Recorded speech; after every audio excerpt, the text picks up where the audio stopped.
The possibility of creating nuclear weapons arose from the scientific and political developments of the 1930s. This decade marked a fertile period for physics, especially with the increasing understanding of the nature of atoms and the discovery of nuclear fission. At this time, the theory of relativity and quantum mechanics were only a few years old and were revolutionizing our understanding of the world. Physics was booming, with scientists like James Chadwick transforming the field by discovering the neutron in 1932.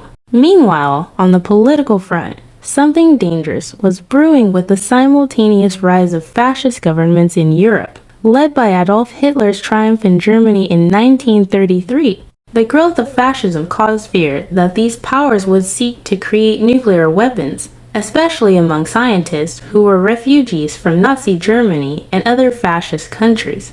For the first time, calculations showed that theoretically, a nuclear weapon was possible, sparking a race that would define the future of humanity. In 1939, German chemist Otto Hahn and Fritz Strassmann published an article in a German scientific journal announcing that they had detected and identified the element barium after bombarding uranium with neutrons. In other words, they bombarded uranium, a heavy atom, with neutrons, causing it to break down into a lighter element, barium, which has about half the mass of uranium. This could only mean one thing: the uranium nucleus was splitting. This publication provided evidence of a major discovery: nuclear fission. Nuclear fission is the process of splitting a heavy atom into two or more smaller atoms. This occurs when a neutron, a subatomic particle with no electric charge, impacts the nucleus of an atom of a heavy element like uranium-235 or plutonium-239. When it hits the nucleus, it destabilizes it, causing it to split and release a large amount of energy in the process. Besides the energy released, this process generates more neutrons, which can then hit other atomic nuclei, triggering a chain reaction and generating even more energy. That same year, 1939, Albert Einstein, the most famous scientist in the world, sent a letter to the President of the United States, Franklin Roosevelt. Physicist Leo Szilard urged Einstein to send the letter and helped him draft it. Einstein, concerned, predicted that it might become possible to set up a nuclear chain reaction in a large mass of uranium, generating vast amounts of power. Now it seems almost certain that this could be achieved in the near future. This new phenomenon would also lead to the construction of bombs, and it is conceivable that extremely powerful bombs of a new type could be constructed. Additionally, Einstein made a couple of recommendations.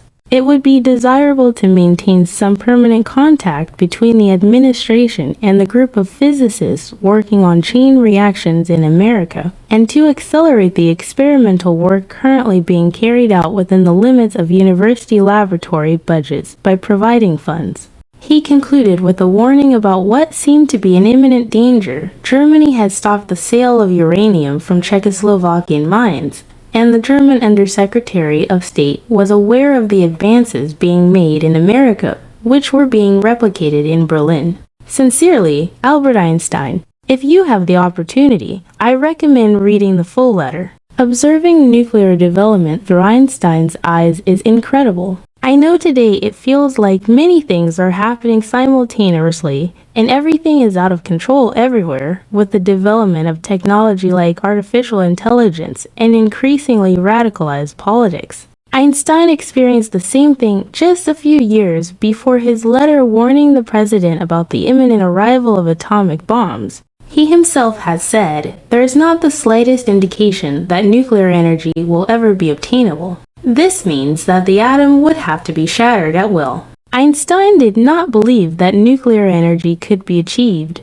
and I think if we can agree on anything, it is that Einstein was a genius, and at the time he made that statement, he wasn't entirely wrong. He was simply basing his conclusion on the existing evidence. It was science that advanced so rapidly and exponentially that it changed our understanding of physics and our technological capabilities. In fact, many of the physicists we learn about in school were alive and published work during those years. Science advanced so much that what seemed impossible became possible in just 7 years. Interestingly, the United States Army Intelligence Office denied Einstein's security clearance to work on the Manhattan Project. The hundreds of scientists on the project were forbidden to consult with Einstein because he was considered a potential security risk due to his left-leaning political activism. To the government, Einstein was too committed to peace to work on a war project. Nevertheless, Einstein, being Jewish, lived through the rise of the Nazis in Germany, and it was the radicalization created by fascism that forced him to move to the United States the same year Hitler came to power, consolidating Nazi power over Germany. In just a few years, Einstein witnessed the world changing rapidly. With an understanding of nuclear fission and having personally experienced the Nazi regime, Einstein signed this letter expressing his concern and urging the President of the United States to take action as soon as possible. This alarm did not go unnoticed by Roosevelt, who immediately formed a committee to investigate the issues raised by the letter. The committee returned with a response. Uranium could provide a source of bombs with much greater destructiveness than anything known so far. Although no one knew how to use uranium to make a nuclear bomb, they knew it was theoretically possible, and that was enough. The important thing was not how it would be achieved, but being the first to achieve it. Einstein's letter triggered a series of actions by the United States government to expand research on nuclear energy, culminating in the creation of the Manhattan Project in June 1942. By then, things had already spiraled out of control, and everyone was having a strange time. The Nazis had invaded Poland, Denmark, Norway, France, Belgium, Luxembourg, and the Netherlands while bombing Great Britain. Furthermore, the attack on Pearl Harbor had occurred in December 1941, where the Japanese bombed the port,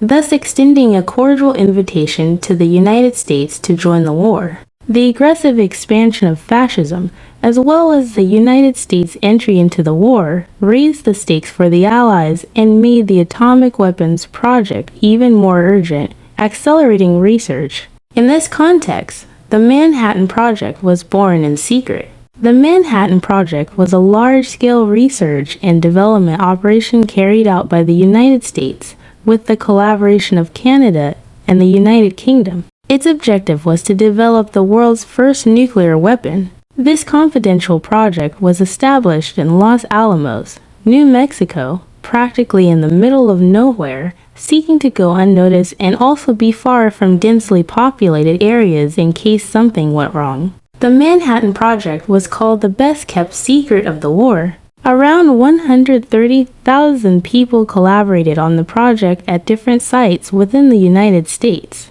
Many of these workers carried out their individual daily tasks without having any idea that they were working on the nuclear race. This included everyone from engineers to cleaning staff.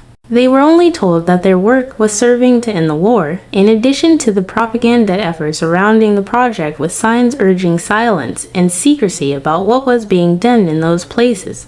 In the 1940s, nuclear physics was in its infancy. The theory that a nuclear chain reaction could release a huge amount of energy was still just that, a theory. Turning it into a reality required a truly monumental scientific and engineering effort. At the helm of the project were General Leslie Gross and Robert Oppenheimer. Robert Oppenheimer, called the father of the atomic bomb, was a prominent figure in the field of theoretical physics in the 20th century. Oppenheimer studied at the best schools and mingled with the best physicists of the time, many of them Nobel Prize winners. In 1942, Oppenheimer was recruited to lead the ultra-secret Manhattan Project. Oppenheimer was instrumental in bringing together and leading many of the brightest minds in physics to work on this project that would win the war against the Nazis.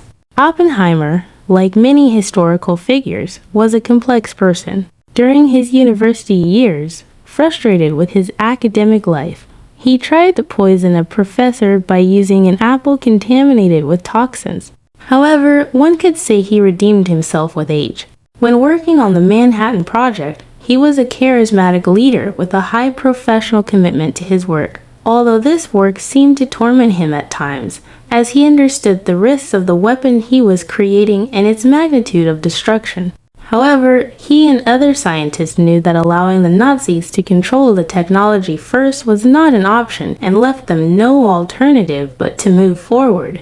The project proved successful on July 16, 1945, when the Trinity test was conducted, detonating a plutonium bomb of only 6 kilograms.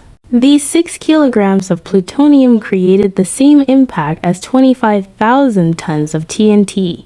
The shock wave was felt 160 kilometers away. The light from the explosion outshone the sun, and the heat was so intense that the sand melted into a glass-like mineral. For the first time in history, a human-made mushroom cloud was seen, reaching 12 kilometers high, all from just 6 kilograms of plutonium. Oppenheimer and his team had accomplished their mission. They had found the right combination of elements and components to generate a massive amount of nuclear energy and destruction. The Trinity test opened the door to the nuclear age.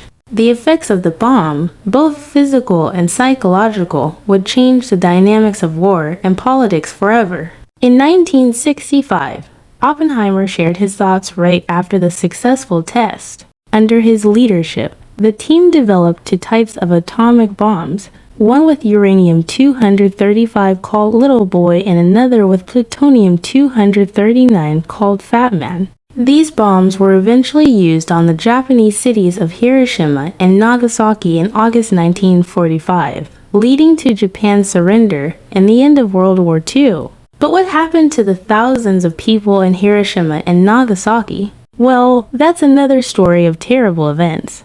What we haven't discussed is what happened to the Germans. Were they also in the race to create the bomb? Did they succeed? Did they use it? To answer this, we need to go back a few months. The bombing of Hiroshima and Nagasaki happened in August 1945. The Nazis had lost the war in May of the same year, months before the bombs. In fact, Hitler had already committed suicide in April. But what happened when the Nazis surrendered, and the Allies could finally enter their laboratories where they had been working hard on the atomic bomb? Nothing. They found only a shabby reactor that didn't even work well and several misconceptions that would never lead them to create an atomic bomb. That was all. It is worth mentioning that the project was led by none other than Heisenberg. Yes, that Heisenberg. There are many theories as to why the Nazi atomic bomb project was a failure. Some point to Heisenberg being inept and having no idea what he was doing. Others suggest that Heisenberg knew what he was doing, but had decided to sabotage the project on purpose so the Nazis wouldn't have access to the bomb. The reality is that we will never know. What we do know is that Germany has suffered a massive brain drain. Many of the best scientists have fled to other countries. Additionally, the Nazis did not invest many resources in the project. They were at war, and their budget and use of human capital had other priorities. While the Manhattan Project had 120,000 workers, the Nazi uranium project had only a few dozen workers. Even Truman said in his speech after the bombing, the Allies spent $2 billion on the greatest scientific gamble in history and we won. But then, did the Allies know that no one was close to creating an atomic bomb and still continued? And not only that, they decided to use it. Many scientists expressed their concerns to the government and opposed the use of the bomb after learning that the Nazis were no longer a real threat. In their letter to Truman, the scientific community expressed to the president, "We, the undersigned scientists, have worked in the field of atomic energy. Until recently, we believed that the United States might be attacked by atomic bombs during this war, and that our only defense might lie in counterattacks by the same means. Today, with the defeat of Germany, this danger is averted, and we feel compelled to say the following. We believe that such attacks on Japan could not be justified if, after this war, a situation is allowed to develop in the world which allows rival powers to have uncontrolled possession of these new means of destruction. The cities of the United States, as well as the cities of other nations, will be in continuous danger of sudden annihilation. After the war, Oppenheimer became a strong advocate for nuclear energy control and an opponent of the arms race, which led him to go from being a celebrated war hero to a possible traitor who supported the ideals of the Communist Party. Before we finish, let's go back for a second to Einstein and his letter to President Roosevelt. Although Einstein never worked directly on the atomic bomb, he is often incorrectly associated with the creation of nuclear weapons. Throughout his life, he repeatedly explained that his involvement with the creation of the bomb was minimal. However, he accepted with regret the weight of his letter to President Roosevelt, commenting in an interview that if he had known the Germans would not develop the atomic bomb, he would have done nothing. This is the same regret shared by many scientists of the time who, directly or indirectly, participated in the creation of the bomb. They understood perfectly that they had opened Pandora's box and that humanity now had the ability to destroy itself with just the push of a button. Oppenheimer's story is a testament to the power of scientific discovery and the moral complexities it can introduce into the world. The devastation caused by nuclear bombs in Japan led to global debates about the ethics, control, and non-proliferation of nuclear weapons, which continue to this day. We touched on some of the most devastating effects of atomic bomb use on human health. However, there is also the possibility of nuclear winter,